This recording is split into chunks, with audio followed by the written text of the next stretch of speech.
In the first year of the Exodus, when the children of Israel left Egypt, during the 3rd month, on the 16th day, God summoned Moses with a voice of great authority, saying, "Come to me upon this mount.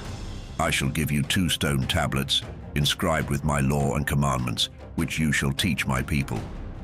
Moses obeyed and ascended the mount of God. Upon Mount Sinai, the divine glory of the Lord descended, enshrouding it in a thick cloud that lingered for 6 days. Then, on the 7th day, God called to Moses from the heart of the cloud. To those who looked upon it, the glory of the Lord was a blaze of fire at the mountain's peak. Moses remained on that holy mountain for 40 days and 40 nights, and in that time, God revealed to him all that was, is, and shall be, the grand design of history and the sacred rhythm of days that govern law and testimony. And God spoke, saying, "Let your heart take hold of every word I speak to you here, Moses, and write them in a book so that future generations will see that despite their misdeeds, I have not abandoned them. They have strayed from the covenant I established with you today on Mount Sinai, yet I will remain steadfast. When these tribulations come upon them, they will finally understand my justice, seeing that I have been far more faithful to them than they to me. Write down all that I say to you this day, for I know their stubbornness, their hardened hearts. They are a people prone to rebellion even before I bring them into the land I promised their forefathers, the land I swore to give to Abraham, Isaac, and Jacob, a land overflowing with milk and honey. They will feast and grow satisfied, but then they will turn from me to idols, to gods that can neither help them nor save them in their time of need. This testimony will stand as a witness against them, for they will abandon my commandments and follow the ways of other nations, embracing impurity and shame. They will serve false gods, and these idols will be their ruin, bringing sorrow and affliction upon them. Many will perish. Many will be taken captive, delivered into the hands of their enemies because they have forsaken my ordinances and the festivals of my covenant. They will neglect my Sabbaths, my holy place, and the tabernacle I have sanctified in their midst, meant to bear my name and be a dwelling place for my presence. They will construct altars upon high places, raise sacred groves, and carve images of false gods, each one bowing to his own creation. They will even sacrifice their children to demons, committing acts born of the darkness within their hearts. I will send prophets to warn them, to call them back to the path of righteousness, but they will not listen. Instead, they will persecute my prophets, slaying those who seek my law and altering my decrees to bring evil before my eyes. Then I shall turn my face away, allowing them to fall into the hands of the Gentiles. They shall become captives, scattered across foreign lands, consumed and devoured. They will forget my laws, my commandments, my sacred times and holy days, straying from my ordinances and wandering like lost sheep. Yet in the end, from among the nations, they will return to me with all their heart, soul, and strength. When they seek me wholeheartedly, I shall gather them from the Gentiles. In that time, they will find me, and I shall reveal to them peace overflowing with righteousness. I will purify them and plant them as a seed of righteousness within my own heart and soul. They shall become a blessing, not a curse. They shall be the head, not the tail. I shall establish my sanctuary in their midst, dwelling among them, and I will be their God, and they will be my people, bound in truth and righteousness. I will never abandon them. I am the Lord, their God. Overwhelmed, Moses fell to his face and prayed, "O Lord, my God, do not forsake your people, your chosen inheritance. Do not let them fall into error, nor deliver them into the hands of the Gentiles, lest they be led astray and made to sin against you. Raise up your mercy upon them, O Lord, and grant them a spirit of uprightness. Do not let the spirit of evil rule over them, accusing them before you and leading them into ruin. They are your people, your inheritance, delivered by your mighty hand from the grasp of Egypt. breathe into them a clean heart, a holy spirit, that they may not be ensnared by sin for all time." And the Lord replied to Moses, "I know their stubbornness, their resistance. They will not turn until they acknowledge their own sins and the sins of their fathers.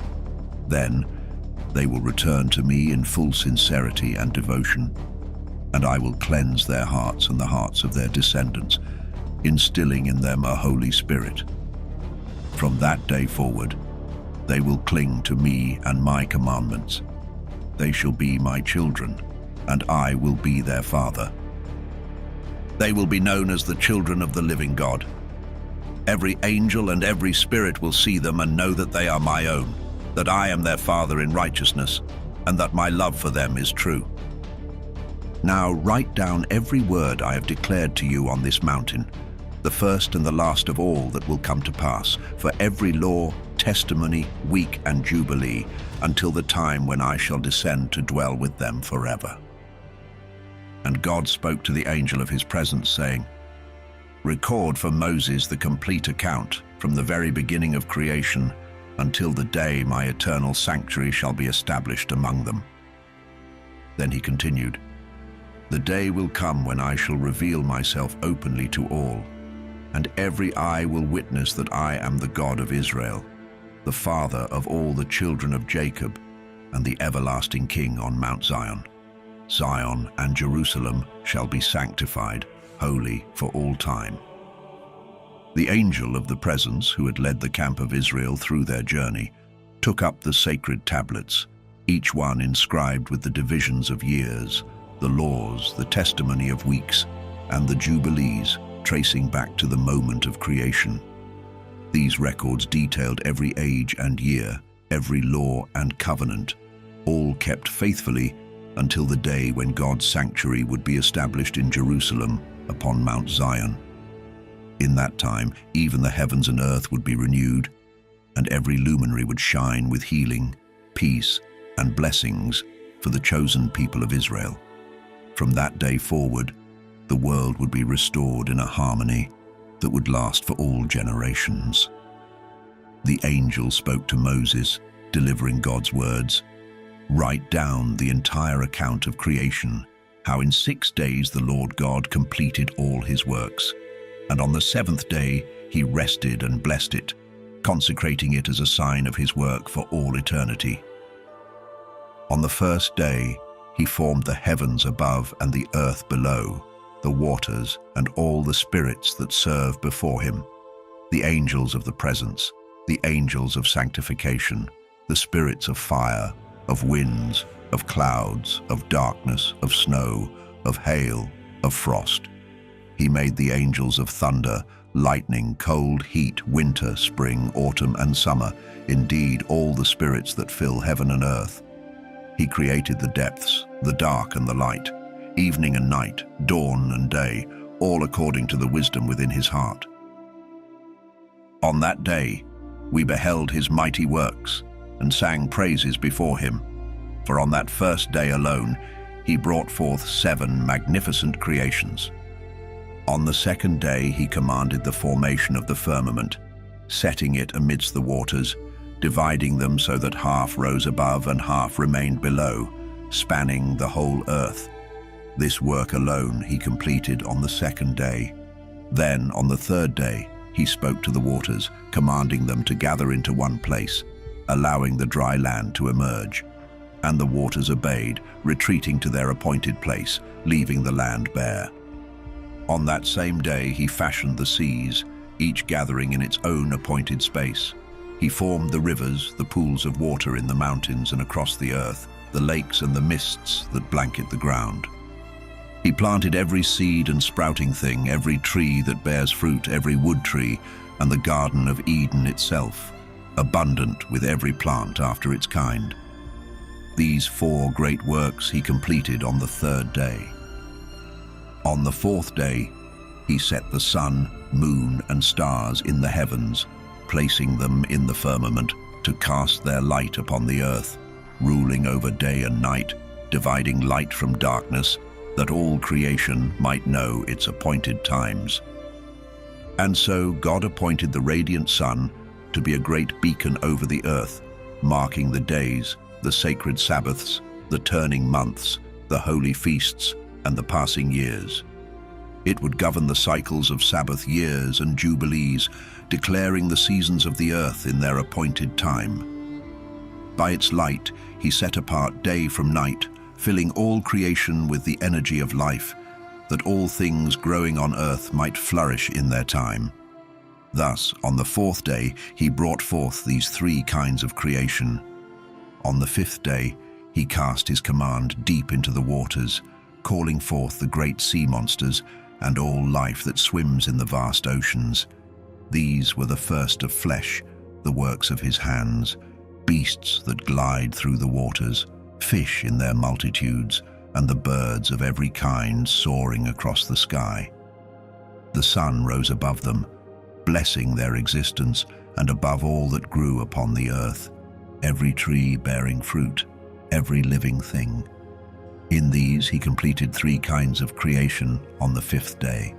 And on the sixth day he shaped from the earth all manner of animals, creatures that walk and crawl, the wild beasts and the cattle. And after all of this, he turned his hand to make humankind. A man and a woman he formed, shaping them with purpose and power, gifting them dominion over every living creature, the beasts of the fields, the fish of the seas, the birds of the sky, and indeed, over all the earth. 4 kinds of creation he brought forth on this day.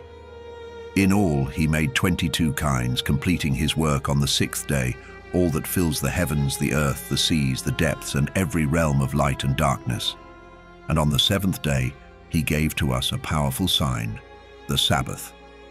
6 days shall we labor, but the 7th is a day set apart, a day to rest from all work.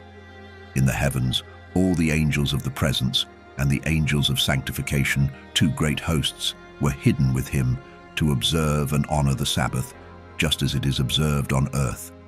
And he said to us, See, I shall separate unto myself a people from among all nations. They shall keep the Sabbath, and I will consecrate them as my people. I will bless them, for as I have sanctified the Sabbath for myself, so shall I sanctify them as my own. They will be my people, and I shall be their God. I have chosen the line of Jacob from among all I have created, and I have called him my firstborn. I have sanctified his descendants for eternity. They shall learn to observe the Sabbath, to rest from all work, and to know that it is holy. And thus, he marked a sign within creation itself, that they should join us in observing the Sabbath on the 7th day. It is a day to gather, to eat and drink, to bless the one who created all things, who has consecrated unto himself a chosen people, raised above all other nations, to share in the Sabbath with us. He caused his commands to rise like a fragrant offering, pleasing to him through all the ages. There were 22 heads of humankind from Adam to Jacob, just as he created 22 works until the 7th day, a day that stands holy and blessed. And Jacob and his descendants were granted this promise, that they would forever remain the chosen and sanctified, the ones of the first covenant and law, just as he blessed and sanctified the 7th day. He created the heavens, the earth, and all that exists within them in 6 days, and on the 7th day he consecrated it, setting it apart for all his works. Thus he commanded that any who defile it shall surely die, for the 7th day is holier than all other days. And he instructed, Speak to the children of Israel, that they may observe this day, keeping it holy, not to defile it, for it is the holiest of all days. Whoever profanes it shall die, and those who work on this day will die eternally, for the Sabbath is a sign for them through all generations, so that they may remain in the land and not be uprooted.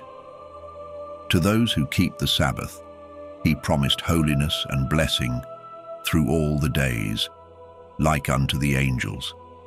Proclaim this law to the children of Israel, that they must not stray from it in the inclinations of their hearts, that they must not engage in work that serves only their own desires, On this day they shall not prepare food or drink, nor draw water, nor carry any burdens through their gates, nor transfer anything between houses. These preparations must be completed on the 6th day, so that the 7th remains undisturbed. For this day is holier and more blessed than even the day of Jubilees. On this day we kept Sabbath in the heavens before any living flesh knew of the Sabbath upon the earth. The Creator of all things blessed it, yet he did not sanctify all nations to keep it, only Israel, whom he permitted to eat, drink, and rest upon it here on earth. He consecrated this day above all others, a blessing and sanctification beyond compare. This law was given to the children of Israel as an everlasting commandment, a testimony for their generations. In the 6 days of the 2nd week, as God commanded, the angels brought every creature before Adam, each of the beasts of the field, all the cattle, the birds of the sky, and every creature that moved upon the earth and within the waters, each according to its kind and type, was brought before him. The beasts came on the 1st day, the cattle on the 2nd, the birds on the 3rd, the creeping things of the earth on the 4th, and those that swam in the waters on the 5th. One by one, Adam looked upon them, and as he named each creature, so it was called. For 5 days he saw them all, male and female, in every kind and manner that walked the earth. Yet for all their numbers and variety he remained alone, finding no companion that was his equal. Then the Lord spoke to the angels, "It is not right for the man to be alone. Let us make a fitting companion for him." So the Lord God sent a deep and dreamless sleep upon Adam, and while he slept, he took a rib from his side. From this rib he formed the woman, skillfully weaving flesh in its place and shaping her by his own hand. When Adam awoke, he rose to find her standing before him. Recognizing her as part of himself, he spoke with wonder, "At last, here is bone of my bones and flesh of my flesh. She shall be called my wife, for she was taken from her husband." From that moment, man and a woman would be bound together as one, leaving father and mother and joining to one another, becoming a single flesh. Adam was created in the 1st week, and the woman, his companion, was shown to him in the 2nd. This order gave rise to the commandment concerning purity. For a male child, 7 days, for a female, twice 7 days. 40 days after his creation, Adam was brought into the Garden of Eden, a place of beauty beyond measure, to tend it and watch over it. His wife joined him after 80 days, and together they entered the garden. For this reason, the law was inscribed in heaven. When a woman gives birth to a son, she shall remain in her state of cleansing for 7 days, followed by 33 days in the blood of her purification, during which she shall not touch anything sacred or enter the sanctuary. But for a daughter, she shall remain in her state of cleansing for 14 days and 66 days in the blood of her purification, 80 days in total. Only then would she be allowed to return, for the garden was more holy than all the earth, with every tree within it set apart as sacred. Thus it was decreed concerning any woman who bears a child, that she may touch no holy thing nor enter any sacred place until her days of purification are complete, according to the heavenly law. In the 1st Jubilee, during the 1st week, Adam and his wife lived in the Garden of Eden for 7 years, working and caring for it. The angels instructed him in all the tasks necessary for the land's nurture, and Adam toiled, unaware of his nakedness, feeling no shame. He guarded the garden from birds, beasts, and cattle, gathering its fruits to eat and saving the excess for himself and his wife. After 7 years passed exactly, in the 2nd month on the 17th day, a serpent approached the woman. It questioned her with a voice laced with deceit. "Did God truly say, 'You may not eat from every tree in the garden'?" The woman replied, "We may eat the fruit of any tree, But of the tree in the center of the garden God commanded, "Do not eat of it, nor even touch it, lest you die." But the serpent whispered, "You shall not surely die. God knows that if you eat it, your eyes will be opened, and you shall be like gods, knowing both good and evil." The woman looked upon the tree and saw that its fruit was pleasing and desirable for wisdom. She reached out, took its fruit, and ate. Then, sensing her nakedness, she covered herself with fig leaves. She gave some of the fruit to Adam, who ate as well, and in that moment their eyes were opened, and they saw their own nakedness with newfound awareness. Hastily, they sewed fig leaves together to make coverings. Enraged, God cursed the serpent, condemning it forever. Then he turned to the woman and rebuked her, saying, "I shall multiply your pain and sorrow. With agony you shall bring forth children, and your longing shall be for your husband, and he shall rule over you." To Adam he declared, "Because you listened to your wife and ate from the tree of which I commanded you not to eat, cursed is the ground for your sake. It will bring forth thorns and thistles, and you shall eat your bread by the sweat of your face until you return to the ground from which you were formed. For dust you are, and to dust you shall return." Then the Lord made garments of animal skins to clothe them, and he sent them out from the garden. As Adam left the garden, he offered a fragrant sacrifice of frankincense, galbanum, stacte, and spices at the rising of the sun, a gesture of repentance for his shame.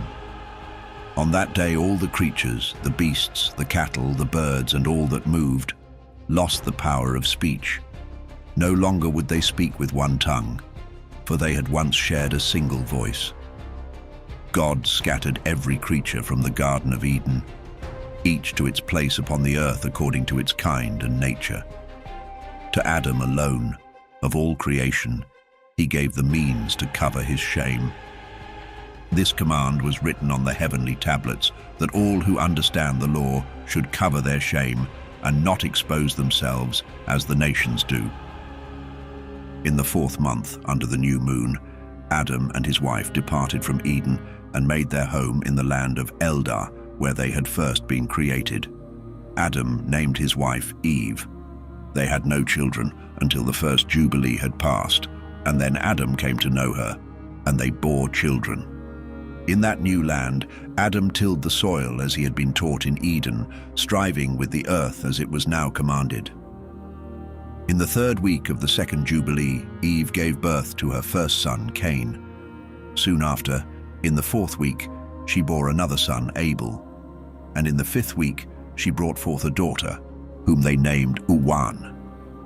In the 1st year of the 3rd Jubilee, the tragic day came when Cain turned against his brother. He rose up and struck Abel down in the field, driven by bitter jealousy, because God had accepted Abel's sacrifice but rejected his own. Abel's blood cried out from the ground, rising to the heavens as a call for justice, bearing witness to the betrayal and the innocent life taken. The Lord confronted Cain, holding him accountable for the blood of his brother. Because of his crime, God declared him a fugitive, cursed and condemned to wander upon the earth, forever marked by his violence. And thus it was written in the heavenly records, "Cursed is he who strikes down his neighbor in treachery. Let all who witness it declare, so be it, and let the one who sees but keeps silent be cursed as well." For this reason, each sin committed in heaven and on earth, in light or darkness, is reported before the Lord, that justice may be complete and true. Adam and his wife mourned for Abel, their hearts heavy with grief, for a period of 4 weeks of years. But in the 4th year of the 5th week, joy came once more to their home. Adam again knew his wife, and she bore him another son, whom he named Seth. God has raised up for us another seed upon the earth in place of Abel, for Cain has slain him, Adam proclaimed, finding solace in the new life given to them. In the 6th week, Adam and Eve had another daughter whom they called Azurah. Later, Cain took his sister Awan to be his wife, and she bore him a son named Enoch. At the close of the fourth Jubilee, people began to build houses on the earth, and Cain established a city, naming it after his son Enoch. Adam and Eve continued to have children, and Eve bore 9 more sons. In the 5th week of the 5th Jubilee, Seth took his sister Azurah as his wife, and in the 4th year of the 6th week, she bore him a son, Enos. And with Enos came a change. He began to call upon the name of the Lord upon the earth, setting the first foundations of worship and reverence for generations to come. In the 7th Jubilee, during the 3rd week, Enos took his sister Noam as his wife, and in the 3rd year of the 5th week, she bore him a son whom he named Kenan. Then, at the close of the 8th Jubilee, Kenan married his sister Mualeleth, and she bore him a son in the 9th Jubilee, whom he named Mahalalel.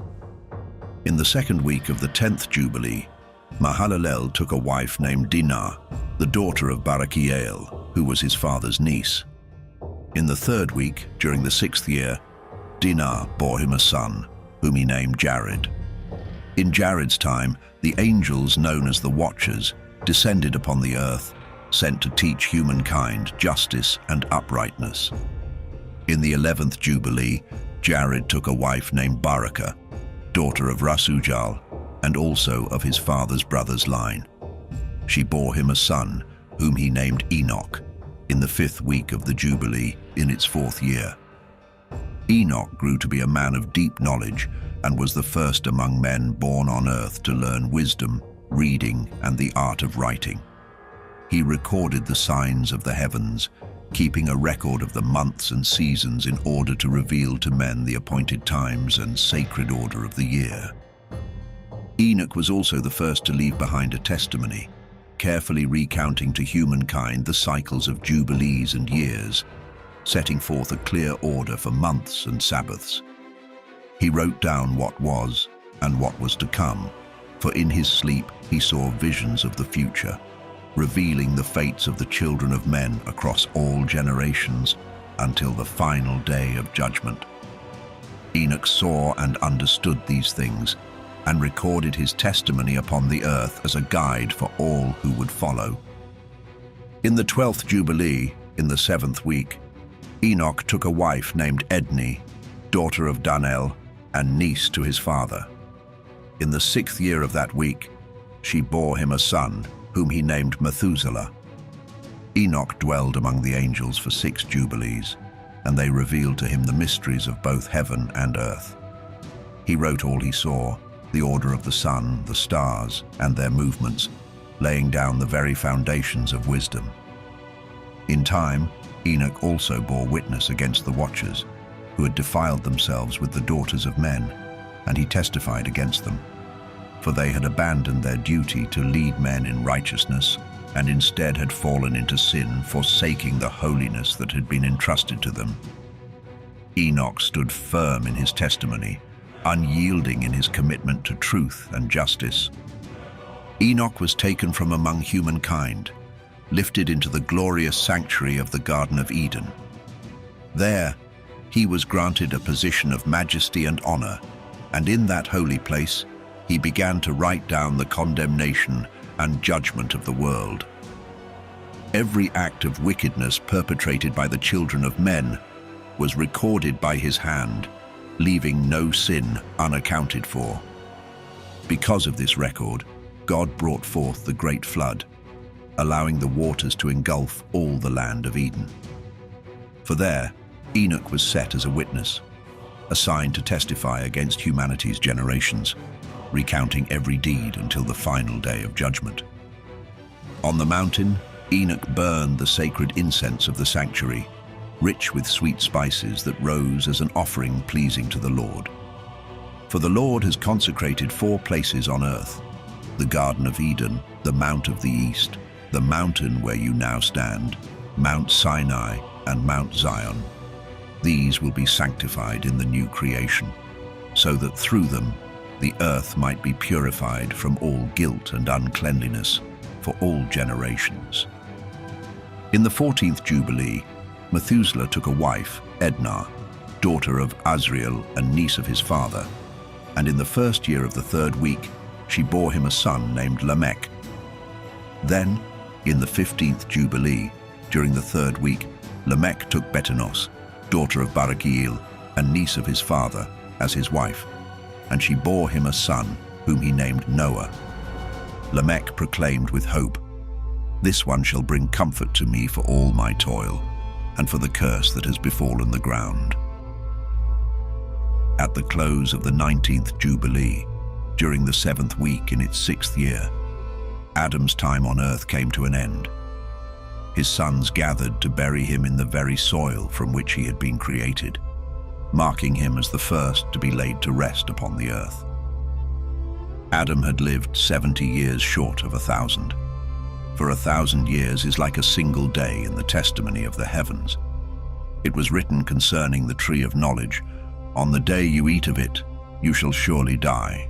And so he did not live to complete the years of that divine day, passing away within it.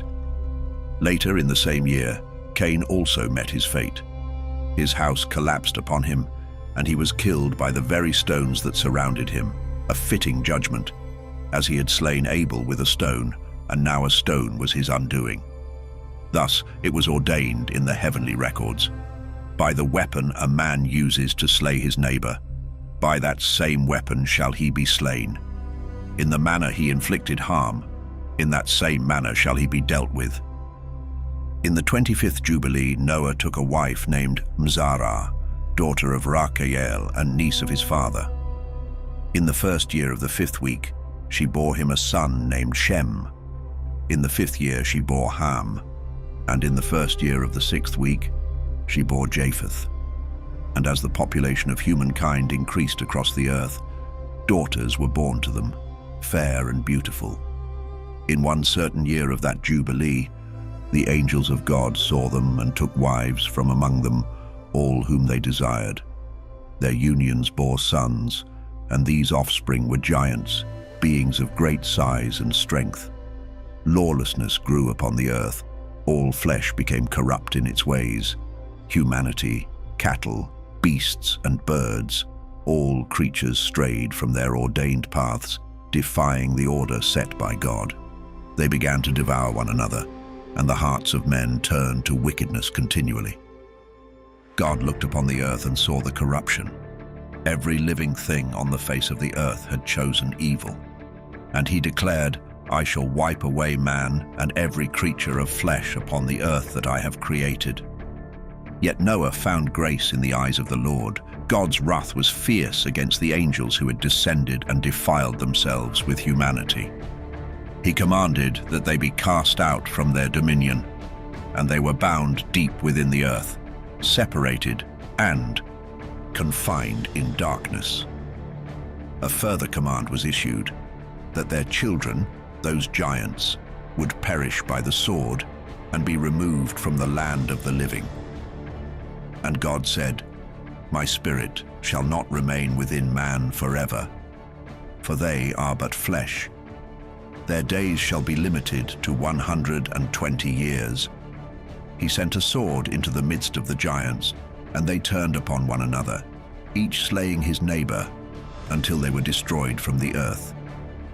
Their fathers watched, helpless, as their sons perished.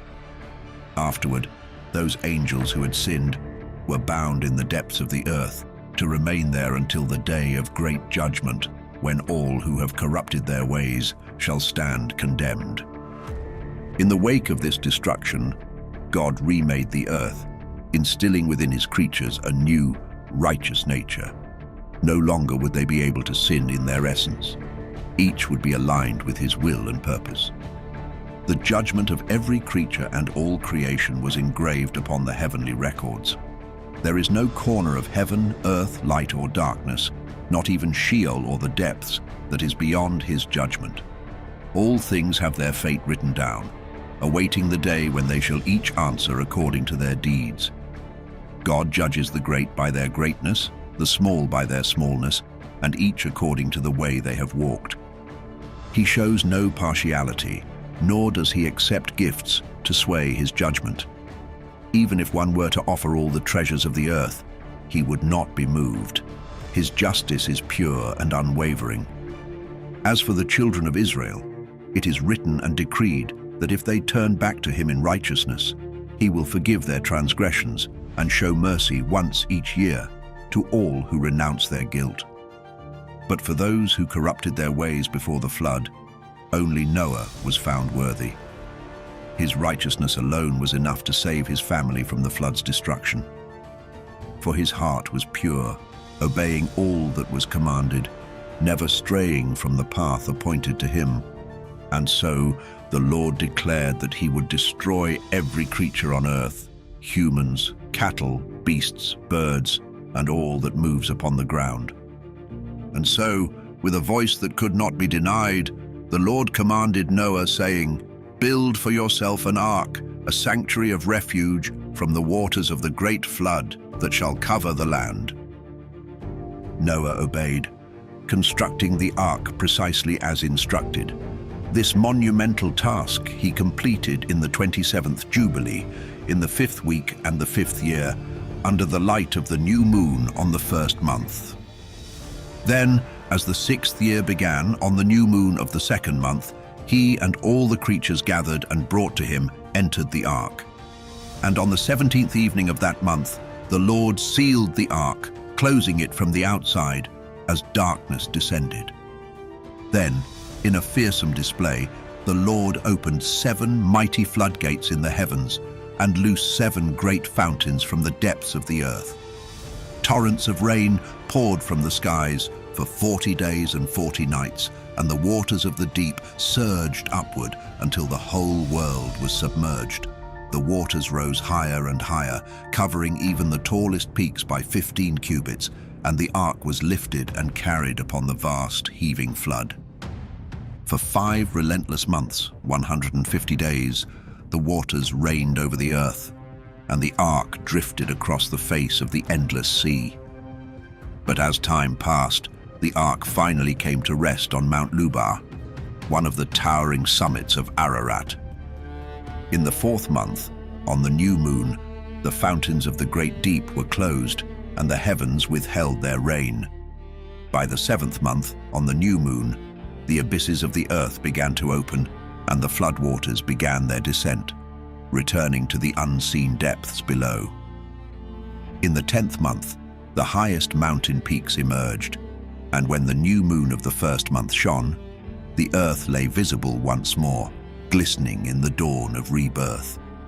As the waters receded fully, the earth dried by the 2nd month of the 7th year, on the 17th day.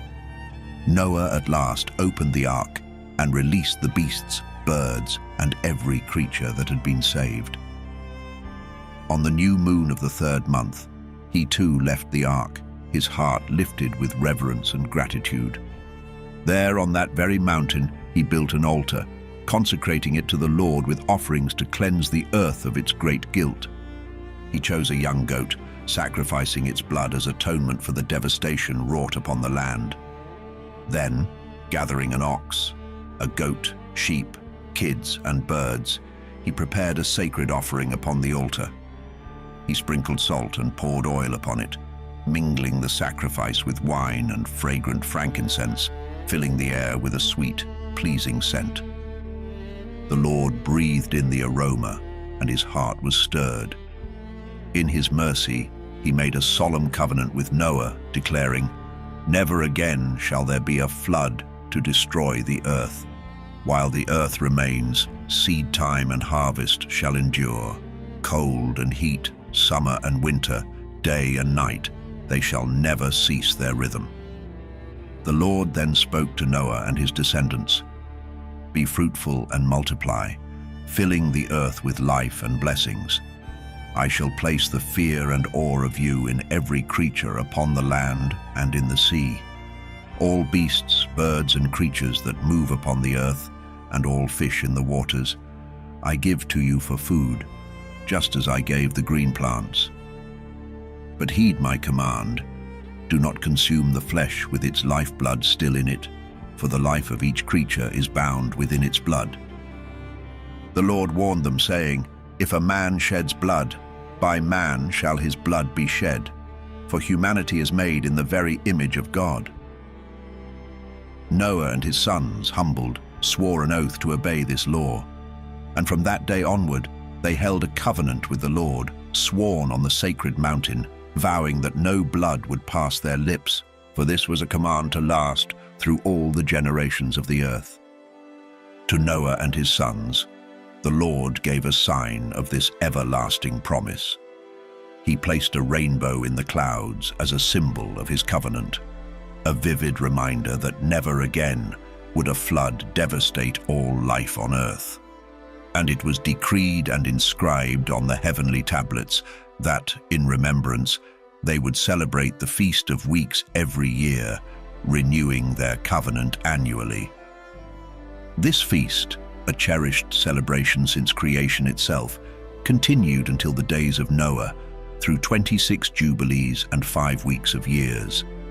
For 7 more Jubilees, Noah and his sons honored this sacred festival. But after Noah's death, his sons drifted from the practice until Abraham reclaimed it. In later days, the children of Israel too would forget this holy observance until it was revived anew on the mountain. Now the Lord commanded that Israel should observe this festival in every generation, a remembrance to be celebrated one day each year in the designated month, a dual feast of weeks and first fruits. The Lord instructed that this observance was to endure through all time, a commandment eternally binding upon the people. The Lord also decreed that Noah should mark the new moons of the 1st, 4th, 7th, and 10th months as holy days of remembrance. These were the appointed times to recall the divisions of the year, the moments of divine intervention, and Noah established them as feasts in honor of all that had passed. Each season held its place on the heavenly tablets, and so Noah kept them as a memorial for all generations. The Lord set forth that a full year should be measured by 364 days, ensuring that every feast and season would remain in perfect order. Should they fail to observe this precise reckoning, the cycles would falter, and the holy observances would be thrown into disarray, and in forgetting the true order, Israel would lose sight of the appointed times. The Lord's message was stern. If they abandon the order of the heavenly tablets, their celebrations will fall into corruption. They will mistake the unholy for the holy, confounding the sacred days with the profane. They will forsake the correct count of the years and indulge in practices foreign to my commands. For this reason, the Lord charged Noah, and through him all his descendants, with upholding the ordained cycle of the heavens, that the years would not drift from their rightful places, nor the feasts fall out of order. And thus, the Lord's covenant of life and blessing remained inscribed upon the earth and in the heavens, a sacred testimony to the unfailing promise given to Noah and his descendants for all time. In the 7th week of this Jubilee, during its first year, Noah took to the land where his ark had come to rest, upon the slopes of Mount Lubar, one of the Ararat mountains. With reverent hands, he planted vines in this soil, hoping they would yield their fruit. Seasons passed, and in the 4th year, his vines finally bore grapes, their clusters ripening in the 7th month, a reward he had awaited with patience. With this harvest, Noah crafted wine, storing it carefully in vessels, watching over it until the 5th year, holding off until the new moon of the 1st month. At last, he celebrated, his heart lifted with joy. On that sacred day, he prepared a feast and made offerings to the Lord, an offering of great reverence. A young ox, a ram, 7 lambs, each only a year old, and a kid from his goats he offered, seeking atonement for himself and for his sons. He first prepared the young goat, placing its blood upon the altar. With precision and care, he arranged the fat upon the fire, then laid out the flesh of the ox, ram, and lambs.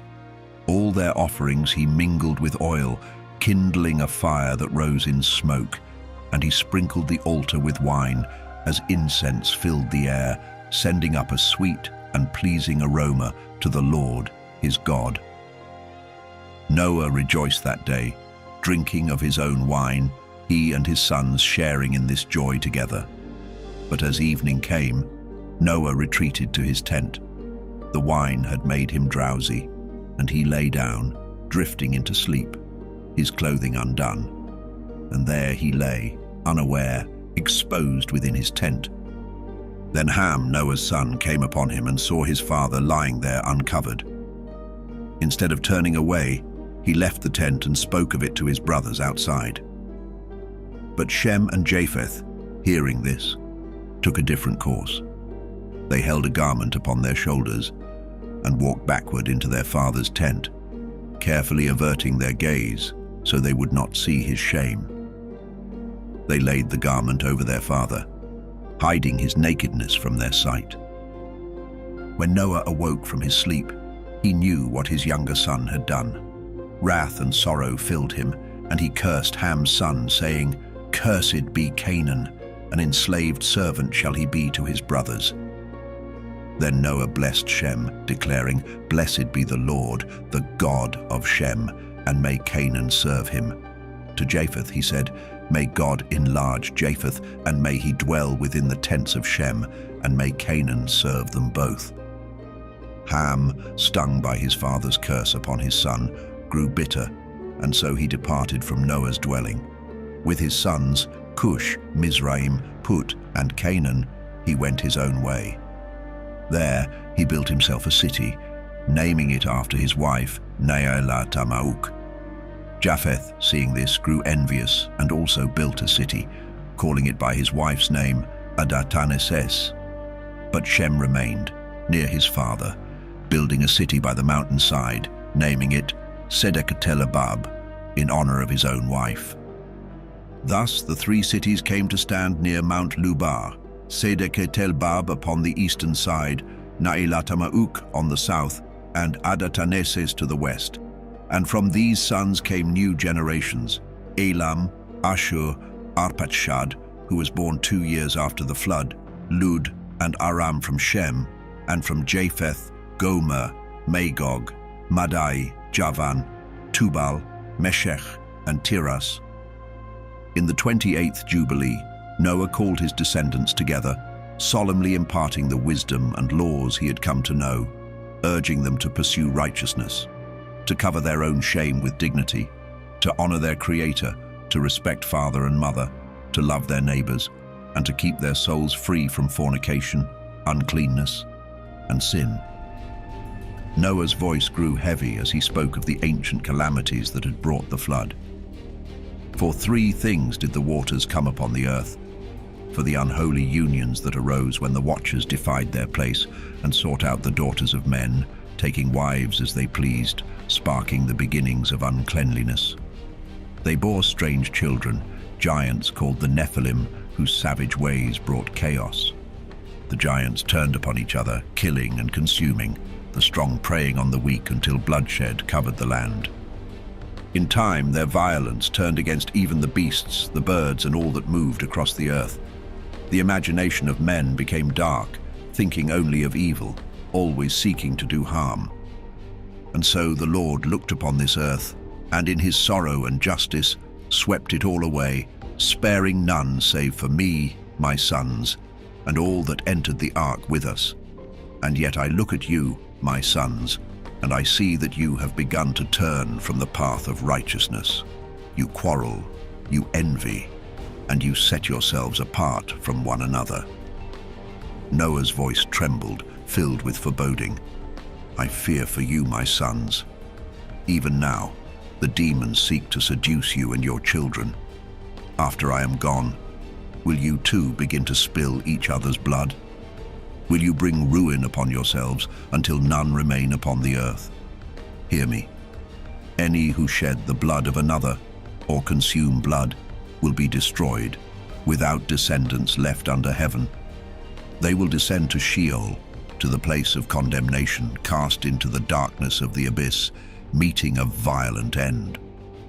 Therefore let no blood remain upon you, Noah continued. Wherever you have slain beasts or birds, cover that blood with care. Guard yourselves, and let no one among you consume blood. Cover it, For this command I pass to you and your descendants, to all flesh that breathes upon the earth. Do not let the life within the blood be defiled by the hands of man. Know this, the earth shall not be cleansed of the blood that is shed upon it except by the blood of those who shed it.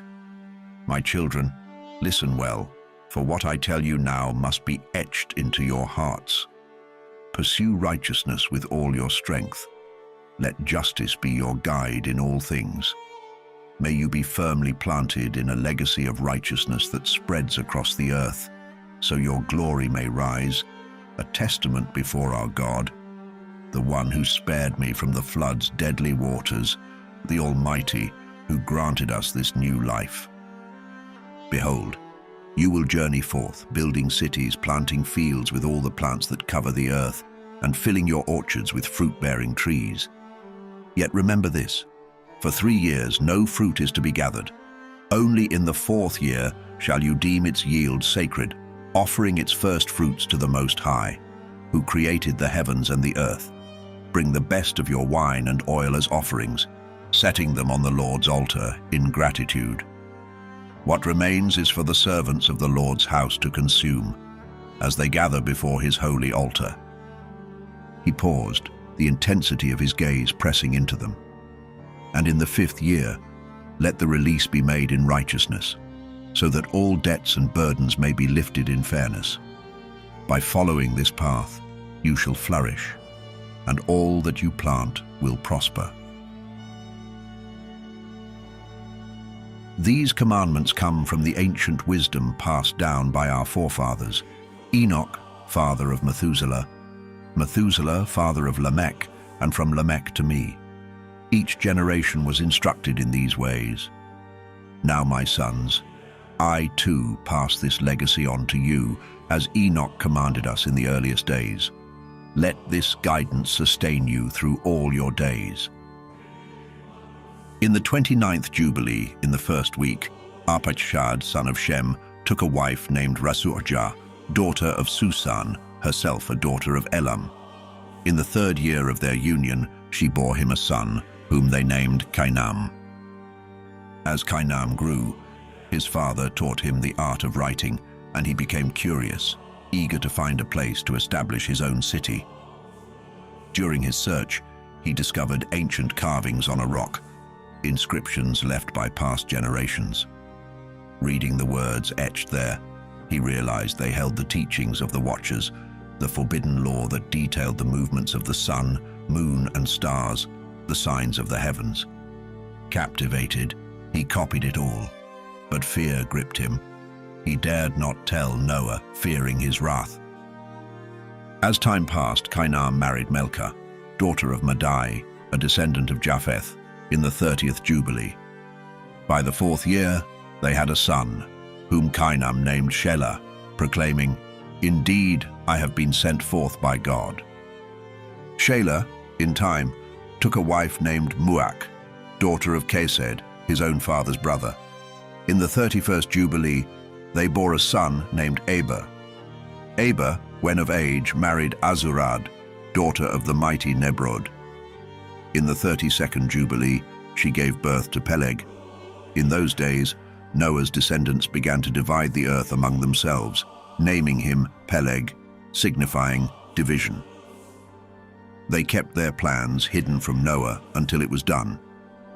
Then, as the 33rd Jubilee dawned, they approached their father and, guided by Noah, divided the earth into 3 portions. Shem, Ham, and Japheth each received their lot, the inheritance of their lineages. They reached out and took the written record of this division from Noah's hand. Shem's lot, inscribed by divine destiny, included the central lands of the earth. From the mountain range of Rapha to the great river Tina, it stretched toward the west, encompassing the deep waters and the great sea. All that lay northward fell to Japheth, while the southern lands were Shem's. The boundaries extended along the vast sea to Karasu, reaching toward the south, encompassing the edge of the Egyptian Sea. Noah looked upon this portion that fell to Shem and felt his heart swell with joy. For it was then that he remembered his own prophecy, the words he had once spoken with conviction. Blessed be the Lord, God of Shem. May the Lord dwell among Shem's people, resting in their midst as their eternal guide. He came to understand the sacred nature of certain places in the world, realizing that the Garden of Eden was indeed the holiest of holies, the very dwelling place of the Lord. Mount Sinai stood as the heart of the barren desert, and Mount Zion was the very center of the earth itself. These three sacred sites were crafted by divine design, each one facing the others, creating a powerful trinity of holy places across the world. In reverent awe, he lifted his voice in blessing, praising the God of gods, who had placed his divine word within him, enabling him to speak wisdom and blessing for eternity. He understood that a sacred blessing had been given to Shem and his descendants, a blessing that would stretch across generations, forever linking them to a vast and bountiful land. Their inheritance encompassed all the lands of Eden and the Red Sea, reaching eastward to India, including the shores of the Red Sea, the mountains of Bashan, and all the regions of Lebanon and the islands of Kaftur. It was a land filled with towering mountains like Sanir and Amanah, stretching northward to Ashur's mountains and reaching as far as Elam, Ashur, Babel, Susan, and Mahdai. This land extended to the mountains of Ararat and beyond, into the regions past the northern seas, a land blessed, spacious, and overflowing with goodness. To Ham, a second portion was allotted, extending beyond the river Gihon to the right of the Garden of Eden, spreading southward. This inheritance reached into the fiery mountain ranges, spreading westward to the Sea of Atel and continuing to the Sea of Ma'uk, where the waters swallowed all things that could not be destroyed. The land then curved northward toward the edges of Gadir, tracing the coasts of the Great Sea, moving along the waters until it returned near the river Gihon and came to rest on the right side of the Garden of Eden. This land was marked as Ham's eternal inheritance, his rightful portion for him and his descendants for all generations. The third portion was destined for Japheth, extending from the river Tina, moving northward along the river's flow. His territory stretched northeast across the entire region of Gog and all lands lying to the east. Japheth's inheritance extended further north to the mountains of Kelt, reaching toward the Sea of Ma'uk and eastward to the borders of Gadir, before curving westward to Farah, then turning toward Aferag and spreading eastward to the waters of the Sea of Mayat. It continued northeast to the river Tina, eventually reaching the boundary of the mountain Rapha, marking the northernmost edges of his inheritance. This great land, along with 5 prominent islands in the north, was designated for Japheth and his descendants as their portion forever. Though colder than the other lands, it was a place of strength and vast expanse. Thus, the lands of Ham, Shem, and Japheth were distinct. Ham's was hot, Shem's temperate, and Japheth's cold. Ham then divided his inheritance among his own sons. For Cush, the first portion lay to the east, with Mizraim's portion to his west, Put's land beyond Mizraim, and Canaan's inheritance along the distant western coasts by the sea. Similarly, Shem divided his inheritance among his sons. Elam received the eastern lands by the river Tigris, extending across all of India, the shores of the Red Sea, the waters of Dedan, and the mountains of Mebri and Elah. His inheritance included Susan and stretched toward Farnak, down to the Red Sea and the river Tina. For Asher, the second portion comprised the whole land of Asher, including Nineveh, Shinar, and stretching to the borders of India, curving around the rivers. Arpachshad's portion, the third, spanned the region of the Chaldees east of the Euphrates, reaching the shores of the Red Sea and encompassing the waters of the desert to the tongue of the sea that faced Egypt. His lands included Lebanon, Sanir, and Amanah, extending up to the Euphrates. Aram received the fourth portion, the land of Mesopotamia, nestled between the Tigris and Euphrates. extending northward to the boundaries of the Chaldees and to the mountains of Ashur and the land of Arara. Lud received the fifth portion, which covered the mountains of Ashur, extending to the Great Sea and the eastern borders of his brother Ashur's lands. Japheth then divided his inheritance among his own sons. Gomer received the eastern lands on the north side of the river Tinah.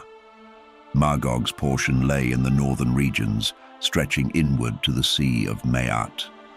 Madai was given the lands west of his brothers, stretching toward the islands and their coasts.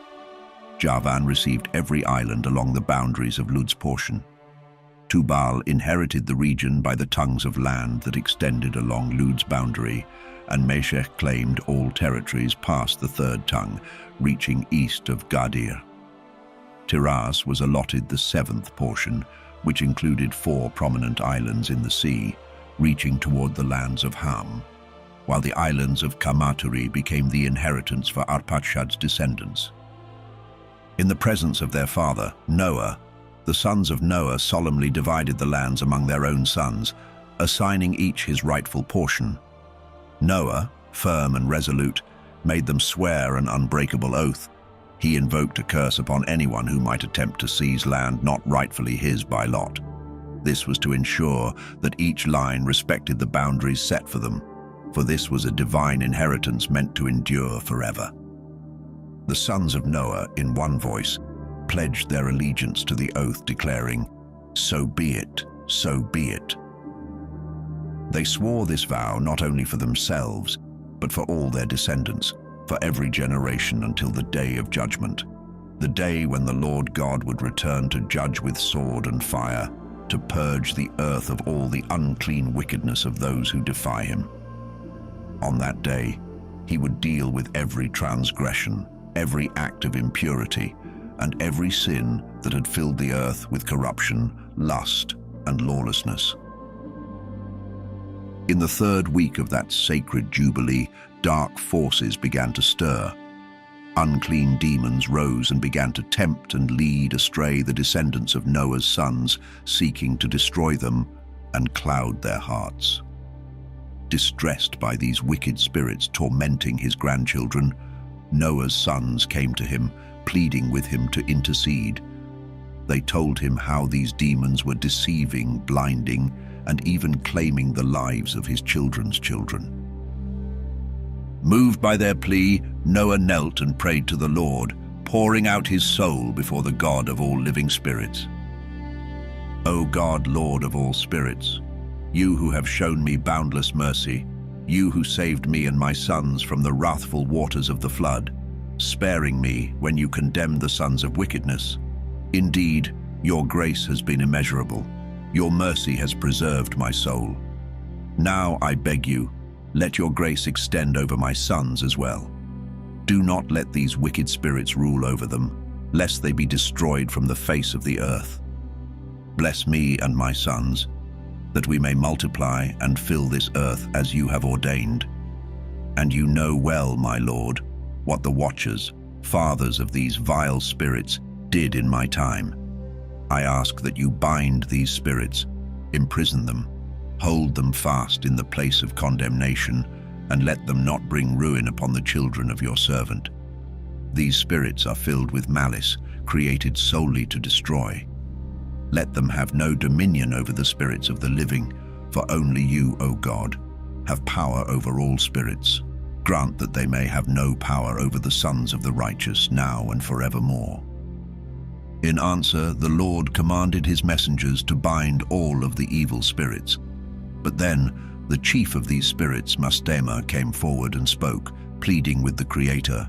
Lord Creator, allow some of these spirits to remain before me, so they may obey my voice and carry out my will among the sons of men.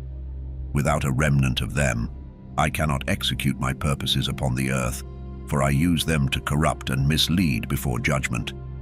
Great indeed is the wickedness of humankind. The Lord considered this and decreed, let 1/10 of these spirits remain with him, and let the other 9 parts descend into the place of condemnation. Then the Lord instructed one of his angels to reveal to Noah all the medicinal knowledge of the earth, for he foresaw that humankind would stray from righteousness. Following his word, the angels bound the malicious spirits in the place of judgment, leaving only a tenth under Satan's authority on earth.